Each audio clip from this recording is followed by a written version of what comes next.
tubaína é um gênero de refrigerante, na verdade, é uma forma de se fazer refrigerantes no Brasil. Então você tem um refrigerante regional, feito em pequena escala e que tem uma relação de nostalgia.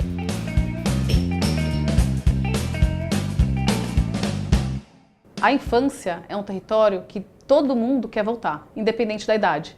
A gente tem aquele período como sendo um período de felicidade plena. Então, independente da geração que você é ou da idade que você tem, você acredita que aquele era o melhor momento da sua vida. O gosto da Itubaína me lembra a minha infância. Então, os milênios se conectam também com a marca por causa disso, porque eles acreditam também nesse poder e nessa diversão da criança.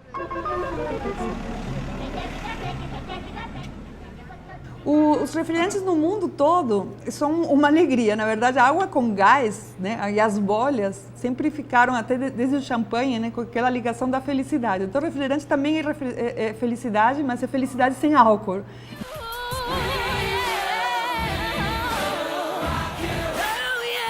A gente briga com marcas enormes, né? Quando você pega o universo de refrigerante, a gente está falando de marcas que a gente deve ter muito respeito, né? Então, a gente acredita que Itubaína tem o seu território, o seu espaço. A gente acredita muito no meio digital porque ele dá para a gente a liberdade de construir o nosso posicionamento de uma forma mais clara, de uma forma mais criativa.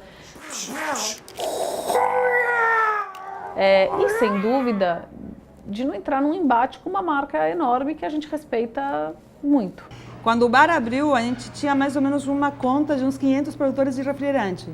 Esse número tem caído muito. Essas empresas mais antigas, elas têm 3, 4 gerações, é difícil, né? Ao mesmo tempo, você tem uma concorrência muito grande das grandes fábricas e tem a questão tributária, impostos, que os produtores pequenos pagam os mesmos impostos que os produtores grandes. Então, tudo isso foi abalando, né? E a gente foi perdendo meio que uma tradição que é uma tradição brasileira. Depois dos Estados Unidos, o segundo maior produtor e um dos mais antigos é o Brasil. Isso vem de uma tradição europeia de fazer refrigerantes e o Brasil importou essa tradição e faz refrigerantes de frutas, de abacaxi, de limão, de guaraná. É uma tradição brasileira bem diferente da tradição americana, onde você tem os refrigerantes de farmácia, né? Então você tem receitas secretas, né? Ou coisas que você não sabe que tem na receita, ou é um concorrendo com o outro por causa de sabores que são artificiais, né? Nos Estados Unidos teve todo um boom dos refrigerantes por causa da lei seca, né? Não se podia beber álcool, as fontes de soda cresceram muito. E no Brasil sempre se tomou refrescos, né? É justamente o que eu queria.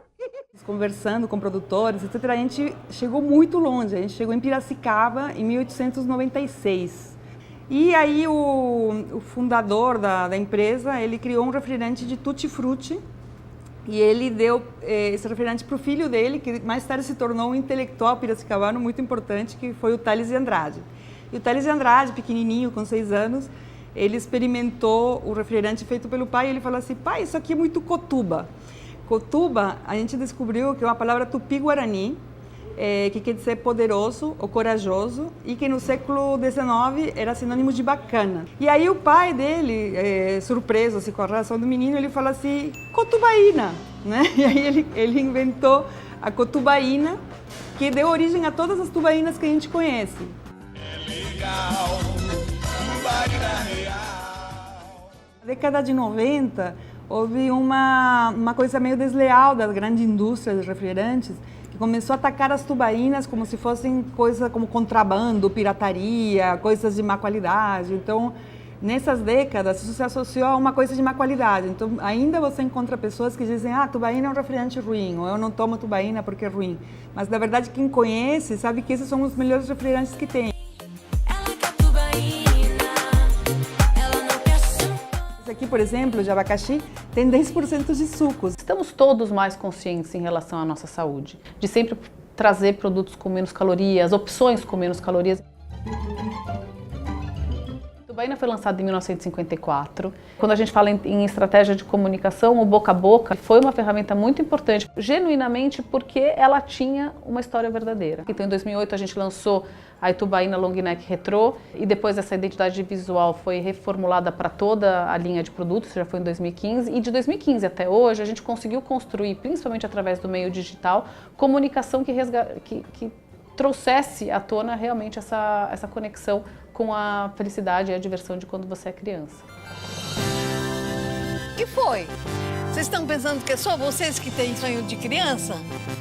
E aí, vamos tomar? Vamos lá.